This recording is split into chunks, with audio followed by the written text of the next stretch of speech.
The gig economy, the 1099 economy, the sharing economy, the on-demand economy, the peer economy, everybody has a name for how the place of work is changing nowadays. Pierre, Uber stands out. And in fact, some people have decided to call it the Uber economy because Uber has been so transformational.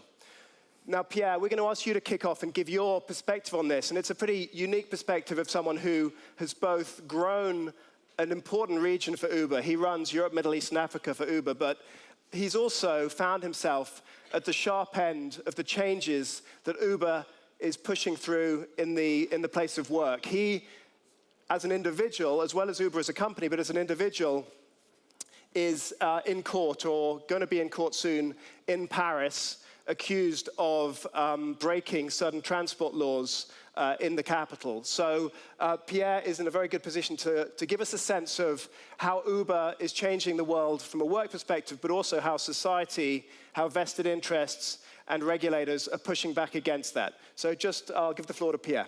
Thank you. Hello, everyone. It's great to be back here at DLD after a year. We were here last year on this floor with Travis Kalanick, Uber's founder. Obviously, a lot has happened for Uber in Europe over the past year. Millions of riders are using the app today every week. Thousands and thousands of drivers have joined the platform to actually earn money.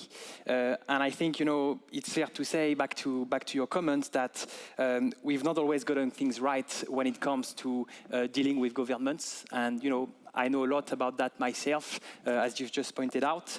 But I'd like to stress that I think Uber has learned the lessons, and we have learned them the hard way. We've had to suspend Uber Pop, our ride-sharing product, in France. So today, our priorities, Uber across Europe in particular, are very simple. We want to ensure that our service continues to improve. We want to bring Uber to new cities, and Travis Kalanick last year here explained that our vision was to get transportation as reliable as running water. And so we'll bring Uber to new cities, and obviously we want to work with government to ensure that we can help modernize the regulatory framework to embrace the sort of innovations that online platforms like Uber can bring. Obviously, the potential is enormous when you actually have, modern rules. And, we've seen that with, Uber Pool, for instance, that's helped reduce congestions in a number of cities in the US, in London, in Paris. But the potential is also extremely exciting when it comes to creating economic opportunities in a continent where unemployment is so high. And I think this is why I'd like I'm very excited to be here today to talk about the future of work and the gig economy. So, future of work is a topic that we spend a lot of time thinking about at Uber, and it is a very important issue. And I think that for decades, policymakers have struggled with the twin challenges of, on the one hand, sluggish job growth, and on the other hand, stagnant household income. And I think that there is the fear out there, which I can understand, that online platforms are actually going to exacerbate those problems.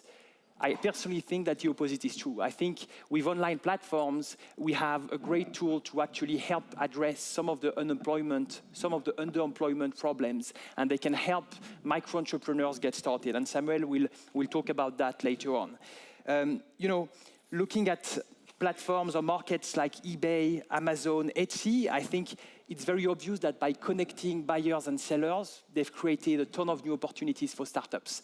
And as I was researching for this session, I read about, for instance, a UK software engineer who quit his job to start what today is the leading scarf maker in the country by selling online. We'll hear also later on about Tilo with YouTube, which is another great example of a market putting in touch video producers or video makers with people that want to watch videos. And again, some great success stories. This Swede living in the UK who today runs the most popular YouTube channel on the planet with 42 million subscribers. And so as far as Uber is concerned, well, Uber is a platform as well. We put in touch drivers, partners with people that want to move around at the push of a button. And in the past year only, 40,000 people, 40,000 Europeans have started driving with the Uber platform.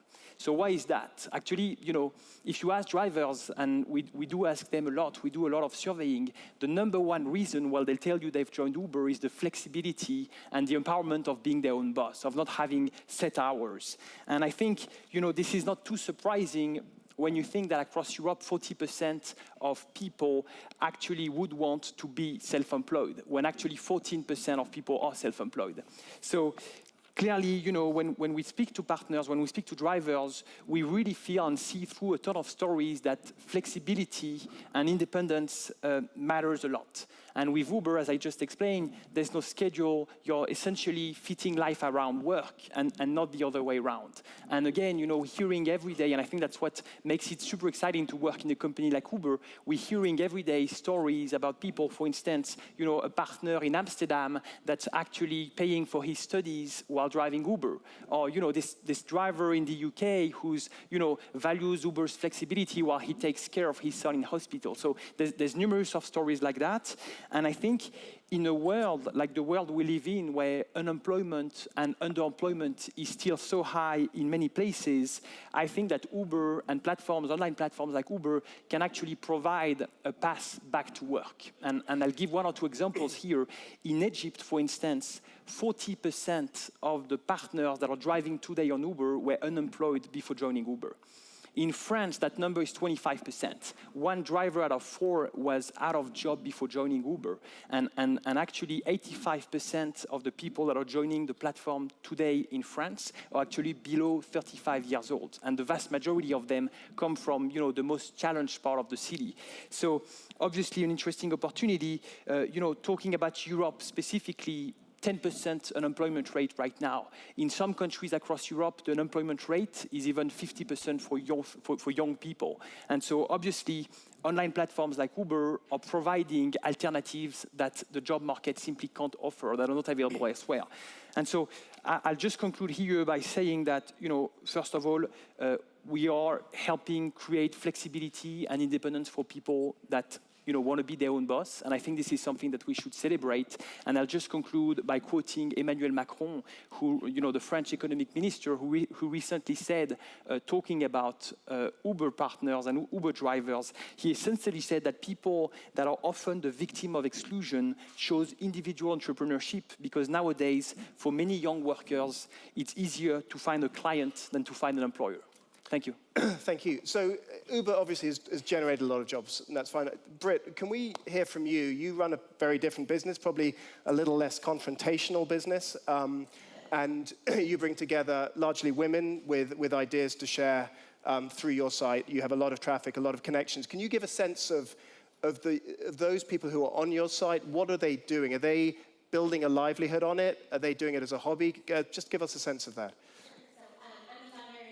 Brit & Co. It's kind of like a blend of Martha Stewart meets Etsy, targeted at a millennial female audience. We reach over 70 million millennials every month. And what we've begun to do is not only continue to create a lot of content on the media side of our business, but we've realized that we are tapping into this community of millennial women who are largely beginning families and taking time off of work because they're caring for their children, but still want to be involved in creating, a salary for their household. So they have a lot of skills. A lot of them are makers or crafters. They do have Etsy shops, but they want more distribution for what they're doing as well. So we've not only leveraged the fact that they have great products that they're making and want to sell to our audience, but they have skills that they can easily teach. We launched online education last year, and to date, we've made most of our teachers thousands, if not tens of thousands of dollars just within the first year alone. The requirement for them is literally 1 day of time to shoot an online class. The class average is 60 to 90 minutes. And what I think is so interesting is that the online education market is growing. Yes, it's growing about 7% year over year. But the gig economy is largely male. And I do think that a lot of employers and entrepreneurs are not necessarily thinking about the fact that there are a lot of women out there who want to participate, especially those who are young moms. So hopefully Brit & Co can help them. But what's more interesting to me is the fact that it's not just arts and crafts that people are selling on Etsy. Over the next few years, people are actually going to be having self-manufacturing machines in their homes that are affordable. I am an advisor to a company called Electroloom, which is making 3D printed textiles for clothing and garments. Can you just give a bit more of a sense of how people make money through the site? If you're a young mum and you're doing a few hours a day or a week or whatever it is, can you just give a better sense? Sure, there are two ways. One, you can actually be a teacher, so you can teach the skills that you have to our audience. We do a lot of the production of that content, but they are fully teaching the class. We have everything from calligraphy and cake decorating and knitting to things like Adobe Lightroom and digital photography and coding. It's ironic that our two most popular classes are coding and calligraphy, both taught by women. So they earn a percentage of the sale of every class infinitely. So we are able to offer them basically an amount of dollars that's consistent, and these classes are evergreen. So hopefully the same calligraphy class you take today will still be relevant in 5 or 10 years. Additionally, we do offer them the ability to sell their products on our site, similar to Etsy. We are a little bit more curated, so it's not democratic. Not everyone can necessarily participate. We want to make sure we have a really high quality of products that people can choose from. Sorry, please. Does the teacher pre-record the classes, or is it pre-recorded classes? Yeah. So again, it's literally 1 to 2 days of work for the teacher, and we've had many of them come back several times to record more classes about the subject matter to take users deeper. Because one of the things I'd like to look at a little bit today is just how many people are I mean, there's a big debate out there, obviously, around how many people really are participating in the gig economy, how new it is. People have been dog walking, babysitting, all of these things for generations. So we have an example here of someone who has built a livelihood through the gig economy over the last few years. Uber, again, we're quite Uber dominated, as you can see, but I think it'll be interesting to hear from Samuel a little bit how he's used this platform to build not only a business for himself as a driver, but also a bigger business that employs others. Can you just give a quick sense of how you've used Uber, and a little bit about how other people that you interact with perceive Uber as well? Yeah, thank you, Thorol. So my name is Samuel. I'm 29, and I was born and raised in Munich. I got to know Uber in the year 2014, and first I got to know it as Uber Pop. I listened to a radio station on technology, and they said it was the next big thing in technology, and that immediately got my attention, as I really love apps, I love technology, I love everything that has to do with the computer, and the chauffeuring business intrigued me as well. So I wanted to know more, and I went to the internet to do some research. And next thing I know, I was in the Uber office in Munich going through the onboarding process.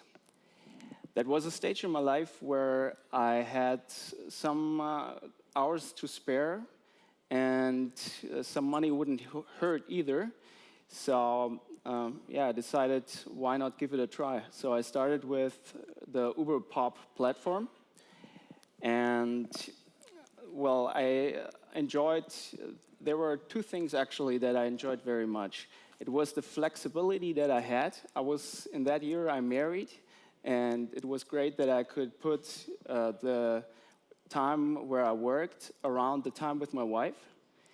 And the other thing that was very good was the pay, or the money that could be earned with this kind of job. So, Uber has a 5-star system, and I always got high ratings, and so the customer enjoyed what I did. I saw that it's the right thing for me, and I decided I want to do it as a professional.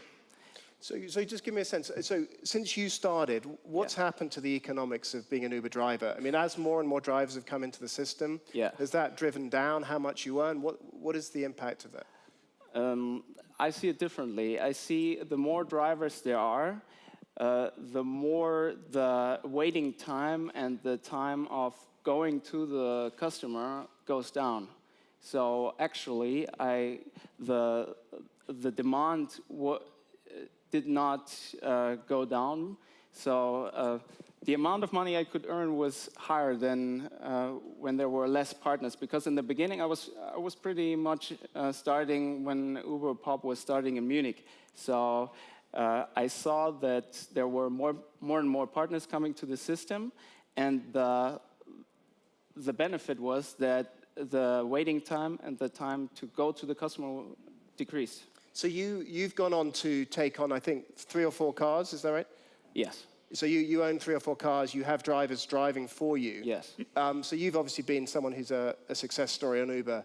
You obviously interact with other drivers. Yes. What are the downsides? I mean, people talk about the issue that you're contractors in some cases, you don't have the same rights and protections as regular employees. Can you give a sense of what drivers don't like about Uber? What is the downside of Uber from the driver perspective? The downside. Could you repeat the... What do people complain about as Uber drivers? You've talked about a big success story. Yeah. Is there another side of this, or is it all rosy and glowing? Of course. Well, no. The thing is, I think a lot, it depends on the way you see it. So there are a lot of people complaining about just what I told you was a benefit. So there were a lot of drivers who said, oh no, there are more and more drivers coming to the system. How can I make my money? But in actuality, I mean, I was driving myself, so I know. I didn't do anything special. I wasn't picked by Uber that they get me more rides than anyone else. At least I think so. So the thing is, that to me was no disadvantage. There are a lot of things that you can see both ways. And I have, my experience was, as I talk a lot with different drivers, where they see a problem, I see a benefit and an advantage. Okay. Maybe to give a stat just on that, in New York City, for instance, which is one of our oldest markets, the utilization, so the time that a driver spends with a client on the back of his car has moved from 16 minutes 3 years ago to 32 minutes now per hour. So there's essentially be 2x the As it's become more utilization. popular. Yeah. Okay, well, we'll come back to Uber in 1 second. Can I go to you? You can ask a question. I know you're an interviewer, so you can do that in a second. But just quickly, I'm too curious. I know we'll go back to Uber. I don't want Uber to be the whole panel. But you've built quite a reputation as building a video channel called Young and Naive,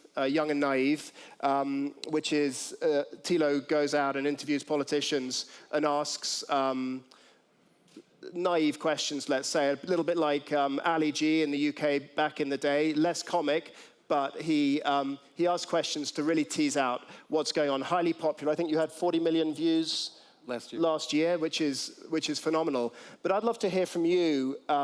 It's not so much the gig economy, it's a slightly different thing, but just how building this career for yourself has worked from a lifestyle perspective, and particularly from a financial perspective, and your ability to make a living longer term doing this sort of job, and to what extent, how that compares with a regular job and the benefits that brings. Well, I mean, the main difference to a regular job is that I don't know if I'm going to make any money next month.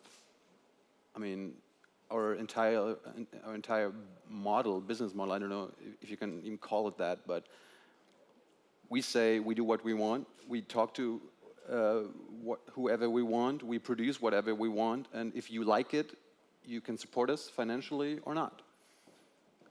And that's all. That's basically the entire model. And how sustainable is that longer term? Because one of the questions in the US, particularly where some of the rules are different for a company like Uber, is this question of how sustainable those lifestyles are without any protection, whether it's illness or pension or holiday. And there's pushback in places like California to give more of a safety net. How do you see that developing as people move through the gig economy? I mean, first of all, I think it's definitely something that people bring up a lot, so it's a topic that we constantly think about. My perspective on this topic, and that's based on kind of hearing drivers and talking to a lot of them, is that actually the number one reason why they would want to join is the flexibility. And many people, like in the US or in places like Stockholm, for instance, where we have Uber Pop, 50% of the drivers are actually driving below 10 hours a week. So I think a lot of people are using the Uber platform to drive and to fulfill very specific needs that sometimes are short-term, that sometimes are longer-term. What's interesting, though, is that people that are interested in actually doing more than that and building a business have the sort of opportunities that Samuel described. And I know hundreds of partners, or I hear about hundreds of partners like Samuel who actually build a proper business. The other thing, which might be slightly different from what Tilo just explained, is that there is definitely more visibility on the Uber platform in the sense that there are trips, and it is also our job as Uber employees to ensure that we balance the market between drivers and people that want to move around, such that the earning stream is actually super sustainable. Right.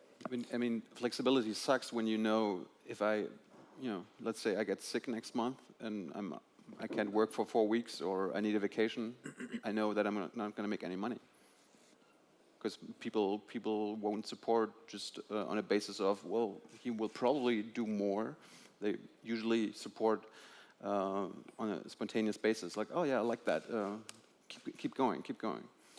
Naveed, I'll just bring you into the conversation. You interact with a lot of sort of gig platforms in different ways with your business, Go Butler, which is a business where you text in a request and you fulfill it largely with machines and less with people. But can you give your perspective on this particular issue of, there's clearly a change going on in the economy around this. There are certain jobs being created. Whether they're being created at the expense of existing jobs is another question. But can you give your sense of people who are actually building careers on these platforms? Yeah, absolutely. So, I mean, the way I look at it is that there are two sides driving this. I mean, there's the Uber partner or the supplier side, and then there's obviously the consumer side, which we interact with a lot.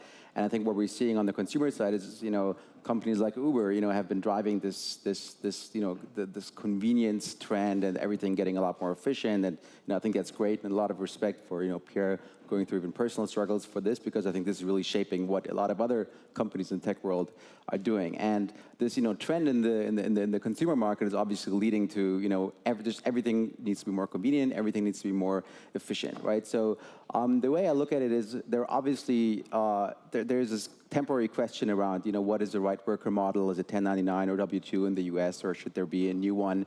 Which I really believe. I think at the end of the day, the market and the politicians have to listen to what the consumers want, right? And they have to provide both companies like Uber and their partners with a framework that works for everyone, right? And that's fair and still gives the partners the benefits of potentially aggregating demand for health insurance and things like that.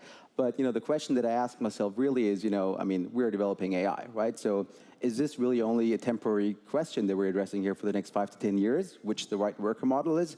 Because as much as respect I have for Uber, if I was an Uber partner, I'd be really worried about the billions of dollars that are invested in self-driving cars. And I'd love to hear from you, like how you kind of answer these questions to your partners. When they ask, hey, am I even going to be driving in 10 years anymore? Or like, by the way, so I'm obviously a tech guy. I really believe in this, and I think that there will be jobs, that will be gone. There will be a lot of new jobs created, and I think everyone who currently is like going into college or thinking about their career should be really thinking about how is what they want to do fitting into the new scheme and what the digital age is doing to every single category. There's also this question. I mean, how long does an Uber driver typically stay driving for Uber? I mean, is this a long-term commitment typically? Is it something that people do for a year or two and then, I mean, you say people come into the economy as unemployed people into Uber, do they then move on to new things, or do they stay in Uber? And I think it actually varies by country, and the reason why it varies so much is that each and every country, if not each and every city, has its own licensing requirements. And if I take the example of Germany, in Germany it probably takes 6 months for someone to become and establish a professional transport business. business, whether he's self-employed or whether he has multiple drivers like Samuel has. And so obviously, if you go through a 6-month process, you're going to be way more interested, and you're not here to just try it out. You know it's something you want to do. Whereas in other places, and I mentioned Stockholm, and in some of the US cities we have where we have ride-sharing products, you see that it's really fitting certain needs, and people might do that a couple of months, then stop for another few months, and then get back onto the platform. So it really depends on markets.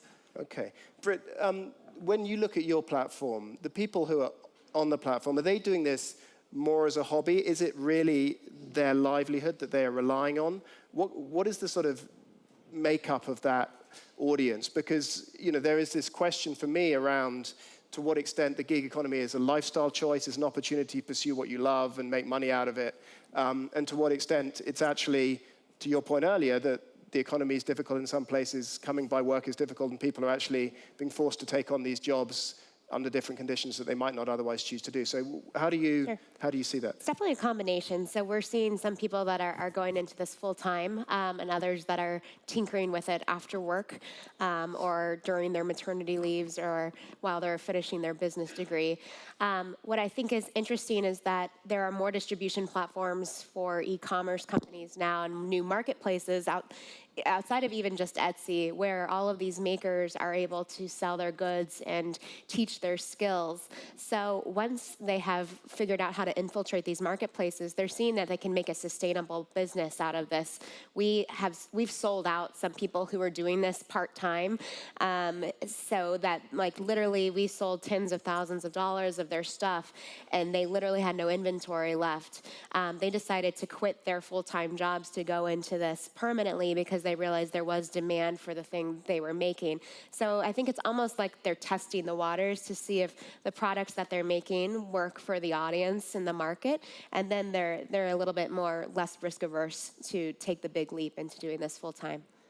Okay. And is your sense that these jobs typically, a job like this is obviously additive. It's somebody doing something new that they otherwise wouldn't. And this has been around for a while, ever since eBay started and people used to sell their things through eBay. But to what extent do you see the gig economy as adding jobs as opposed to substituting? Obviously we used some of the examples earlier on. People have always walked dogs in New York for people, and it was more of a word of mouth thing probably, and now there are apps that allow you to do that. Is that actually an additive? Does that help the dog walking community grow, or is it purely just a different way of delivering the same mechanism? So I think for some categories like dog walking, it's really about making the access to the supply more efficient and actually adding value to everyone's experience. But outside, Uber and Airbnb are big examples where you're adding something new for sure. Yeah. But for the most part, is that the case? So what Pierre was just talking about the kind of investment that drivers are actually putting into become a partner. My question would be someone who's like 20, like Samuel. What your career plan is for the next 30 years, right?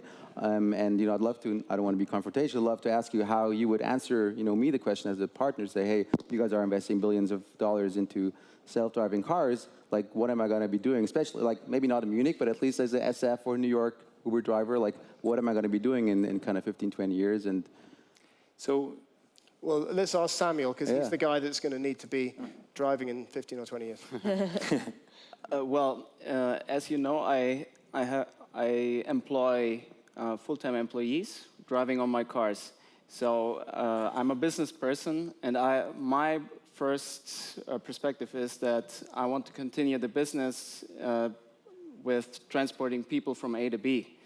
And I'm not against the progress. So if the progress says we are going from people-driven cars to the automated cars, if that is what the customer wants, then I want the customer to be happy, because that is what makes, in the end of the month, makes my money. So that is where I'm going. If the customer wants, right? It's essentially what the business wants, because it's so much more efficient for them, right? I don't think it's a matter of customer's choice, but it will be what all the companies will be doing. Well, it matters in the price.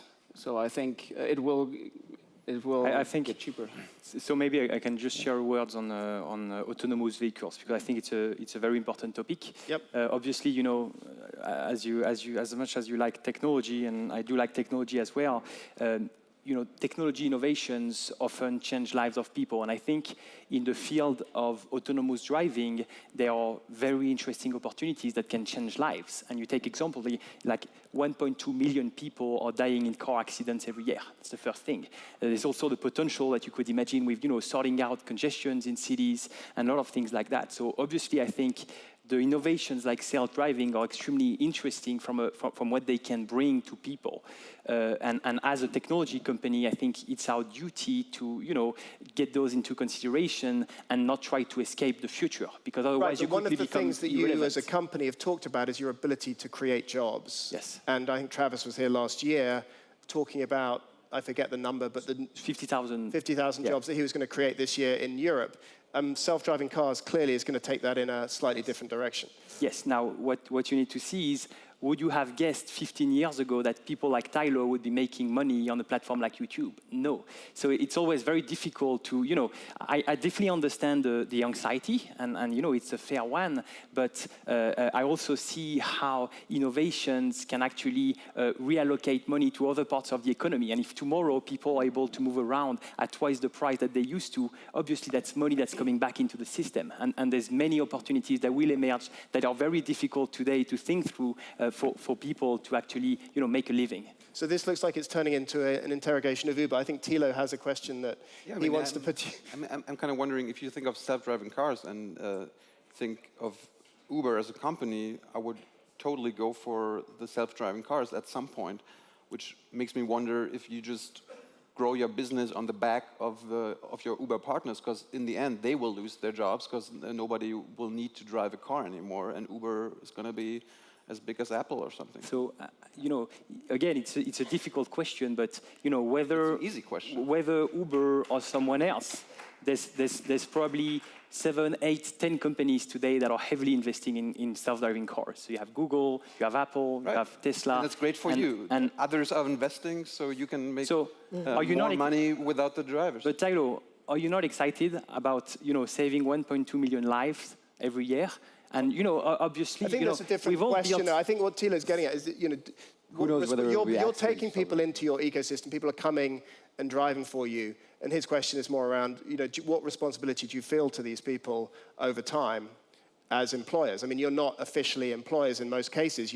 They're contractors. They're working for you on a fairly detached basis. But how do you think about that as a company with that many people working for you on a daily basis? But So I think, first of all, I would say that autonomous driving is something that's probably very far out. And I think even Google, that's probably the most advanced, are very open about the fact that, going to the extreme where a car is able to come and pick you up, whatever the weather, is something that's going to be very far away. And so it's difficult to predict how things will evolve. Now, what is very clear is that, again, there'll be opportunities that will emerge, just like what Tilo and what all of us are doing today that we wouldn't have thought about, even 10 years ago. And I tend to be fairly optimistic in the future. And I think that, there will be a lot of opportunities, just like, we've managed to create millions of jobs in a world where unemployment and underemployment is so high. I'm very hopeful that new innovations on top of,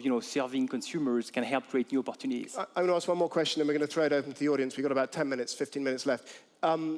What is the biggest difference you see between Uber in Europe and the US in terms of, there's a lot more regulation here potentially. Yes. And how do the drivers behave differently here versus America? So I would say that from a rider standpoint, there's very few difference in the sense that... So not from the rider's perspective, from the driver's perspective. So if you open your app, you'll have, safe, affordable, reliable ride in every city, whether that's Europe or the US. I think where the difference lies is actually in the regulatory framework that exists to embrace those innovations. And what's been interesting in the US is that very quickly, policymakers have understood that there were a lot of opportunities, whether for riders in terms of mobility, for drivers in terms of those economic opportunities I talk about, or for cities, with innovations like Uber Pool. And so very quickly, they've moved to a world where they created rules that makes it easy for people to, go behind a wheel and start to make a living. And make a little bit of money by doing 10 hours a week or...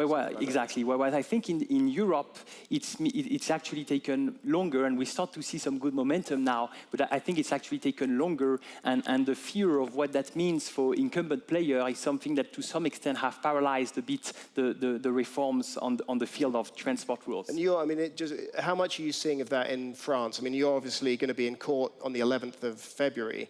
Are you seeing a sense in France that the debate is changing in terms of willingness to accept these changes? So first of all, I joined Uber in 2012. There were less than 1,000 limo companies or individual drivers in the greater Paris area.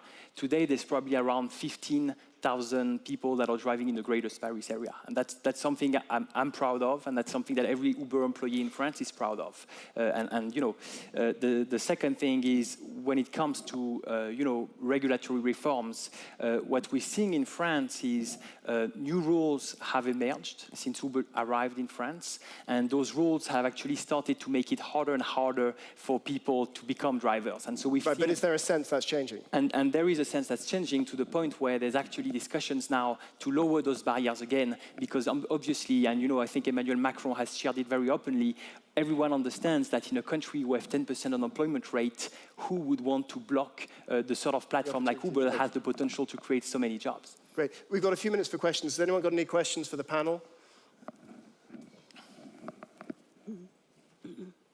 Could I ask Samuel, Sure. if my ride costs 20 euros, how much money does the driver make, and how much does Uber make? Well, Uber gets a certain percentage. How much? It's between 20 and 30%, depending on cities. And the rest goes to the driver? Yes. Yes, that's correct. So 70 to 80%? Yes. Okay. And how does the income you make as an Uber driver compare with if you were a regular taxi driver or a minicab driver? Well, I'm happy with the income I make. No, sure, but you must have looked at the numbers comparatively speaking. Is it a much reduced income that you get? Well, it depends on what kind of tax. So compared to taxi, right? So it depends on what kind of taxi driver you are, and whether you work where there is demand, or whether you work where you only want to sit in your taxi 8 hours. It depends on that. I think the big difference with the taxi world is that in the taxi world, in most markets across Europe, you have numerus clausus, which means that there's a value attached to the right of driving, which means that drivers have to repay a lease before they can even start to earn money. Whereas on Uber, even if you do one trip a week or one trip a month, well, 70 to 80% of that money is yours. Okay. We are being asked to wrap it up in a few minutes. Is there no questions at all from the audience? One here.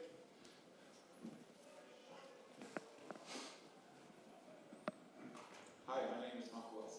I'm a business journalist from Switzerland. I'm having a question to Samuel. What is the point for your drivers by being employed by you? Why don't they work on their own and get 100% of the money? Thank you, Mark. So the point is, in Germany, it works a little bit differently than in, for example, America. You have to have a regular license. You have to go through tons of tests. You have to do a lot of paperwork. And you have to invest in a car. And some people, it takes too much time, or maybe they only get employed for some month while they get all those tests. But it takes about, like Pierre said, if you're very, very fast, it takes 3 months to 6 months to get all the licenses. And some have language problems. They won't get the licenses because they don't pass the tests that are only in German.